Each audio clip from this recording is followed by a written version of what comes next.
प्रश्न एक, भारत का राष्ट्रीय पशु क्या है?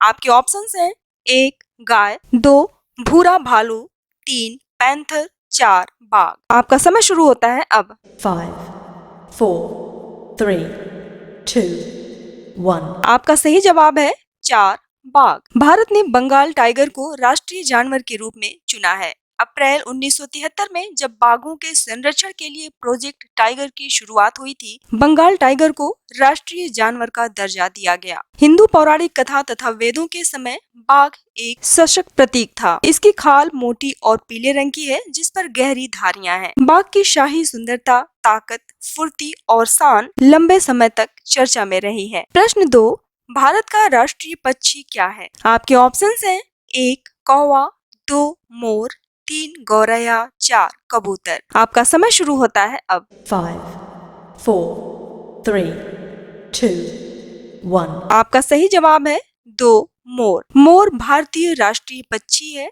मोर सुंदर पक्षी होते हैं जो संपूर्ण संसार में अपनी चमकदार रंग और सुंदर पंखों के कारण जाने जाते हैं। मोर भारत में सर्वत्र पाए जाते हैं। यह शान और सुंदरता का प्रतीक है। मोर नीले और गहरे भूरे हरे रंग का होता है। यह बहुत सुंदर और शानदार दिखता है। प्रश्न तीन, भारत का राष्ट्रीय फल क्या है? आपके ऑप्शंस हैं एक सेब, दो नारंगी, तीन आम, चार केला। आपका समय शुरू होता है अब। 5, 4, 3, 2, 1. आपका सही जवाब है तीन आम। भारत का राष्ट्रीय फल आम है, जिसे फलों का राजा भी कहा जाता है। इस फल में ढेर सारा रस, गूदा और मिठास होता है। आम में कई तरह के विटामिन और मिनरल्स पाए जाते हैं। आम को 1950 में भारत का राष्ट्रीय फल चुना गया था। केवल पहाड़ी क्षेत्रों को छोड़कर आम भारत में लगभग हर जगह उगाए जाते हैं। भारत के राष्ट्रीय फल के रूप में आम भारत की संपन्नता, पूर्णता और अमीरी को दिखाता है। प्रश्न चार, भारत का राष्ट्रीय वृक्ष क्या है? आपके ऑप्शंस हैं एक पीपल, दो बरगद, तीन अशोक, चार नीम। आपका समय शुरू होता है अब। 5, 4, 3, 2, 1. आपका सही जवाब है दो बरगद। 1950 में भारत सरकार ने बरगद के पेड़ को राष्ट्रीय वृक्ष का दर्जा दिया। भारत के राष्ट्रीय वृक्ष का वैज्ञानिक नाम फिकस बेंगालेंसिस है। बरगद का वृक्ष जीवन का प्रतीक है, जो बरगद की डालियों की तरह बढ़ता रहता है। बरगद का विशाल आकार और गहरी जड़ें भारत की एकता को प्रदर्शित करती हैं। भारत में यह वृक्ष पवित्र माना जाता है, इसीलिए मंदिरों का निर्माण इस वृक्ष के आसपास किया जाता है। बरगद वृक्ष की जड़ें गहरी होती हैं। यह लंबे समय तक जीवित रहता है और हजारों वर्षों तक बढ़ता रहता है। प्रश्न पाँच, भारत का राष्ट्रीय फूल क्या है? आपके ऑप्शंस हैं एक मैरीगोल्ड, दो लिली, तीन कमल, चार सूरजमुखी। आपका समय शुरू होता है अब। 5, 4, 3, 2, 1. आपका सही जवाब है तीन कमल। इस पुष्प का कला के क्षेत्र और प्राचीन भारत की पौराणिक कथा में विशेष स्थान है। समय के आरंभ से ही भारत की संस्कृति में यह पुष्प सौभाग्य का प्रतीक रहा है। कमल के पुष्प पर केवल गुलाबी और सफेद रंग होते हैं। कमल का पुष्प जल में खिलता है। यह भारत का राष्ट्रीय पुष्प है और यह पवित्रता का प्रतीक है। कमल का पुष्प इसकी सुंदरता और आर्थिक मूल्य के लिए जाना जाता है, क्योंकि यह पुष्प खाया जा सकता है और लोगों को बेहतर अनुभव प्रदान करता है। प्रश्न 6, भारत का राष्ट्रगान क्या है? आपके ऑप्शंस हैं एक जन गण मन, दो वंदे मातरम, तीन सारे जहां से अच्छा, चार इनमें से कोई नहीं। आपका समय शुरू होता है अब। 5, 4, 3, 2, 1. आपका सही जवाब है एक जनगण मन। जनगण मन भारत का राष्ट्रगान है। रविंद्रनाथ टैगोर ने इसे लिखा था और भारत के राष्ट्रगान जनगण मन को गाया। भारत का राष्ट्रगान भारतीयों द्वारा राष्ट्रीय पर्वों पर भारत के सम्मान में गाया जाता है। भारत के राष्ट्रीय इतिहास को जगाकर यह गान देशभक्ति और उदारता को दिखाता है। 24 जनवरी 1950 को भारत के संविधान सभा ने राष्ट्रगान के हिंदी रूप को भारत का राष्ट्रगान चुना। प्रश्न 7, जनगण मन मूल रूप से किस भाषा में रचा गया था? आपके ऑप्शंस हैं एक बंगाली, दो पारसी, तीन हिंदी, चार संस्कृत। आपका समय शुरू होता है अब।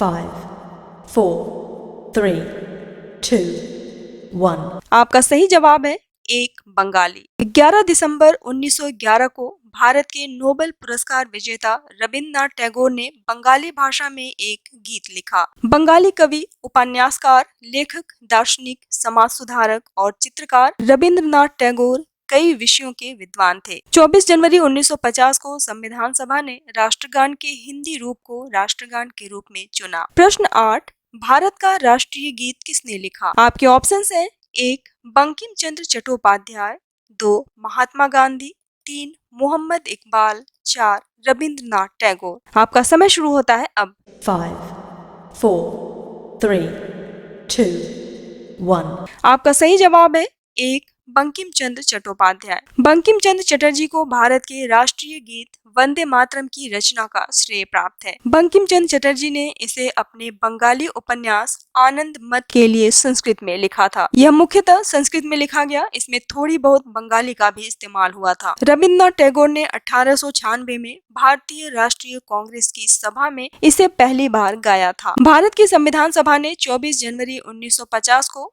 भारत के राष्ट्रीय गीत के रूप में वंदे मातरम को चुना। प्रश्न 9, भारतीय राज्य चिन्ह पर कितने एशियाई शेर मौजूद हैं? आपके ऑप्शंस हैं 1 8, 2 3, 3 4, 4 1। आपका समय शुरू होता है अब। 5, 4, 3, 2, 1. आपका सही जवाब है 3 4। राज्य चिन्ह पर खड़े 4 एशियाई शेर शक्ति, साहस, आत्मविश्वास और श्रद्धा के प्रतीक हैं। भारत का राष्ट्रीय चिन्ह सारनाथ के अशोक स्तंभ के शीर्ष पर बने सिंह चतुर्भुज से लिया गया है। दिसंबर 1947 में इसे भारतीय अधिराज्य के चिन्ह के रूप में लिया गया। बाद में इसे स्वतंत्र भारत के चिन्ह के रूप में चुन लिया गया। 26 जनवरी 1950 को सिंह चतुर्भुज को भारत के राष्ट्रीय चिन्ह के रूप में चुना गया था। प्रश्न 10, भारत का राष्ट्रीय गीत कौन सा है? आपके ऑप्शंस हैं 1 जनगण मन, 2 माँ तुझे सलाम, 3 वंदे मातरम, 4 इनमें से कोई नहीं।